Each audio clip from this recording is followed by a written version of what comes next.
So one of the new features in the latest version of the Adaptable Blotter 5, version 5, is that we've replaced Bootstrap completely, which we used to use in previous versions, with CSS variables. So to give you an example of how that works, if I go into theme, by default I have the light theme, but we also ship a dark theme.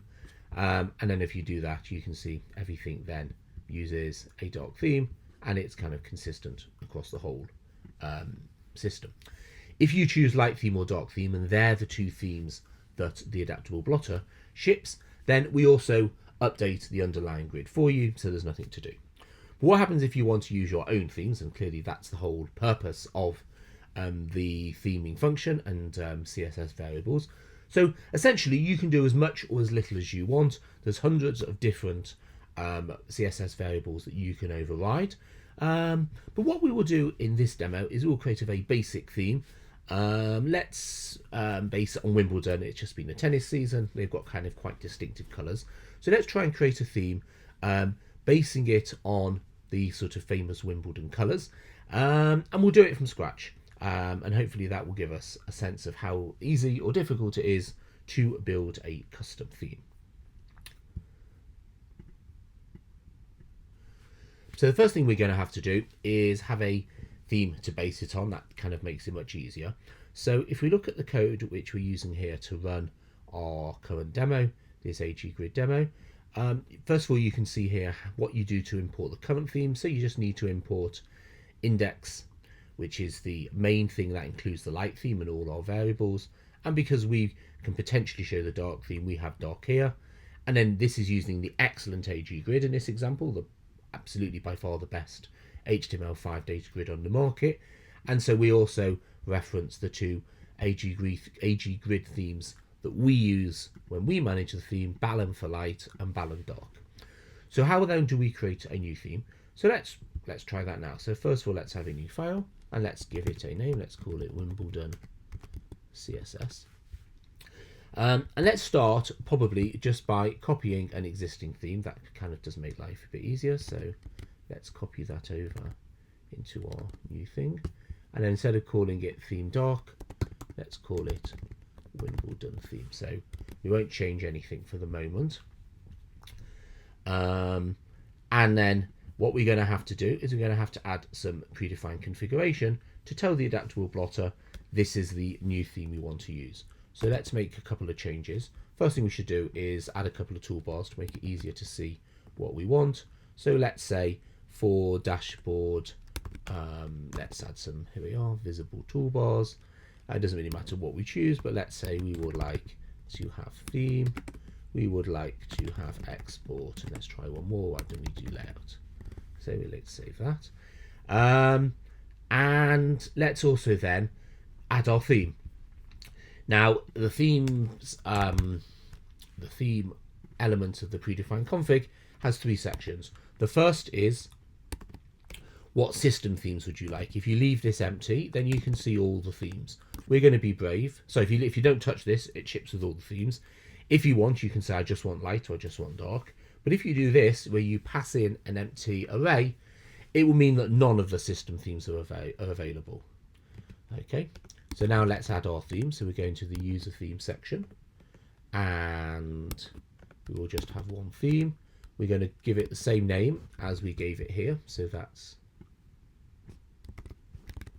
the name is going to be Wimbledon theme.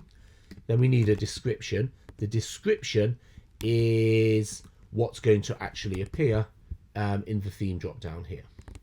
So let's call that just Wimbledon.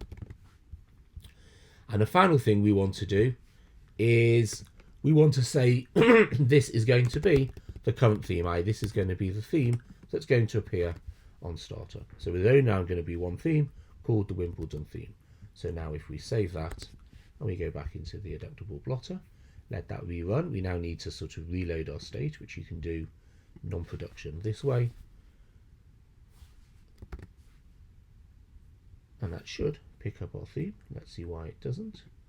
So what have we done wrong? Let's go back into our code. And obviously it's because we didn't reference a CSS file. So let's do that. And what did we call it? We called it CSS. So now if we go back to the Adaptable Blotter, there we are. It's picked up Wimbledon CSS, which obviously at the moment is using the black theme. And you'll see at the moment, because we're using the Wimbledon and not the dark theme, it hasn't updated the underlying AG grid as well. So let's now create our theme. So what we will do is let's have a search. So let's look for Wimbledon theme. Let's go to images.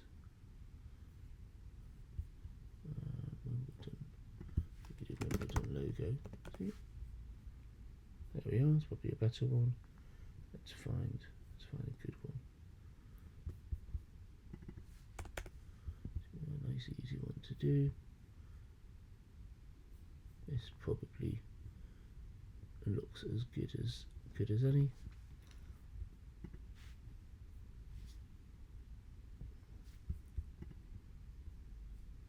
Okay, so that's the colours we're going to use.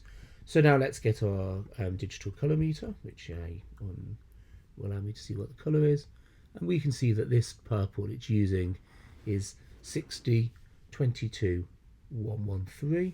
So let's 60, 22, 113. So now let's go to a RGB to a hex. 60, 22, 113. 60, 22, 113. And that's going to be our purple colour. That's going to be our main colour. So now if we go into Wimbledon, and then we find the primary colour. So instead of being this, let's make it that. And that is all we should need to do for the moment. If we go back into here, you can now see it's picked up that purple. And in fact, it will pick it up in a few other places as well. Okay, so now let's go back to our image of Wimbledon. Now let's get the green, and that is what? That's 1294, 46. 1294, 46. So let's try that. 1294, 46, and that gives me that green colour here. So if I go back into my code, the secondary colour is going to be that.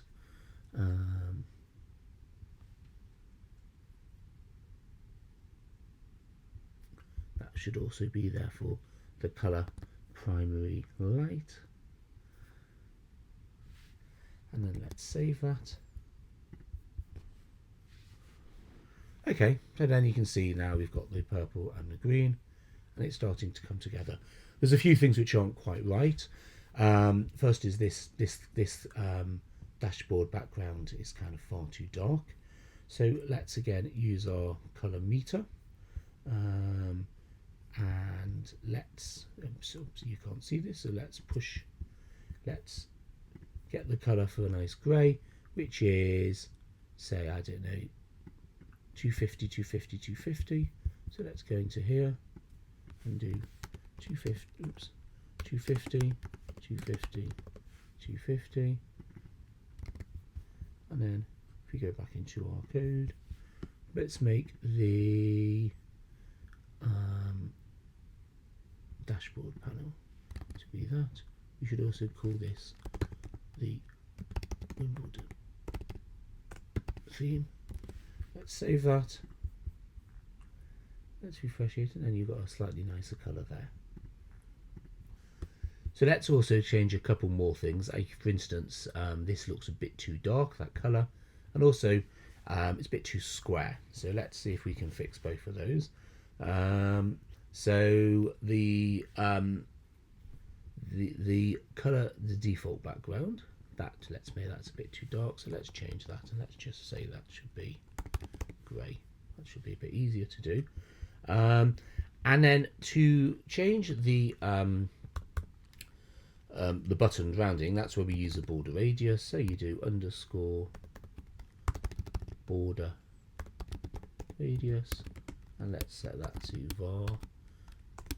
And then there's various spaces you can do. we're going to use space 2, which is going to sort of hopefully make that just a bit more rounded. Let's check, let's save that. There we are, we got slightly more rounded, slightly more kind of grade effect.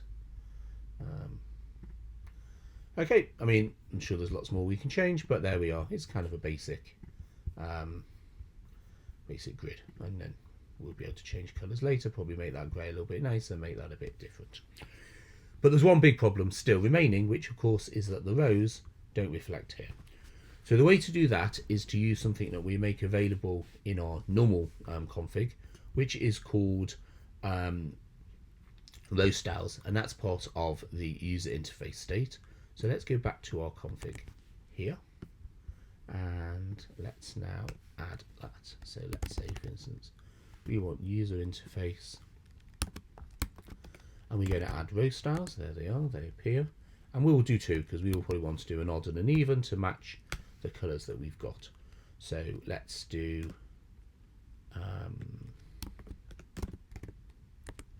this style. We will say the full color. The full color, I don't know, could be white. We need to do a back color, so that's going to be the color. So for this back color, let's use our primary color, which is that one here. So obviously we need to be inverted commas. And then just to show what else you can do, let's for instance add a font weight of bold. If you want to, you can also for instance add your own as well. You can kind of just mention a style here if that would be easier. Let's create another style. Oh, actually, so I know we didn't do here. We didn't do the row type. We need to say what that is. That's going to be, say, the even rows. And then let's do our style here. Again, let's do a full color. Let's make that white. Let's do a back color. And let's make that our secondary color.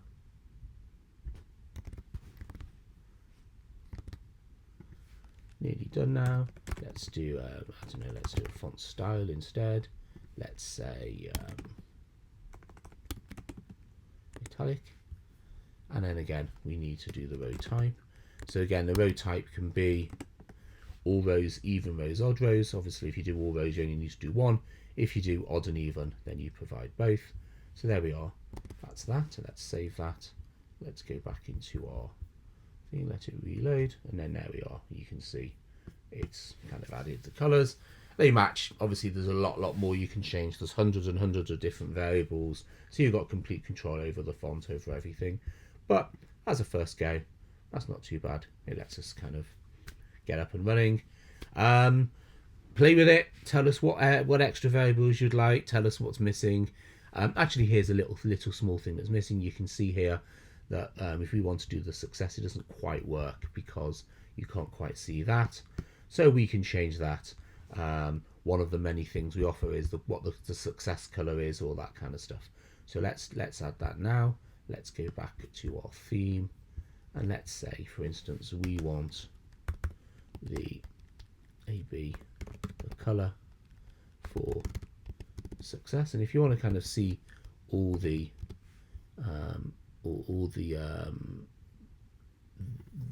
full range, let me find out. I wish I hadn't started now. Where are we? Where is that? That would be in app scripts. And there we are. That's the kind of, no, it's not. It's in base CSS.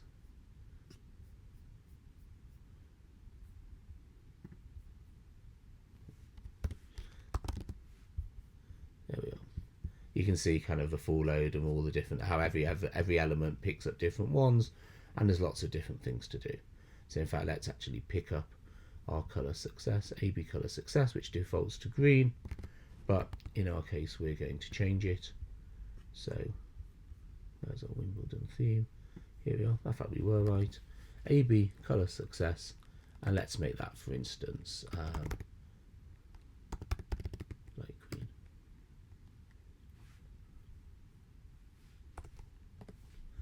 And And let's change also the color of the text that can appear on there. So there should be AB color text on success, and again that defaults to white. But let's change that from white, and let's use probably one of the dark themes we used earlier. So let's use one of our primary colors. Let's use this one here and say that's what we would like. So now if we save that, yeah, that button appears a lot nicer, and you can see it look a bit better. So there we are. We've just created a theme of a basic theme called Wimbledon, just using a couple of colors. There's many more variables you can have, but it gives you a sense of what's available and how you can also update your rows to match any theme you want. Thanks for watching. It's a huge topic, so please get in touch to learn more.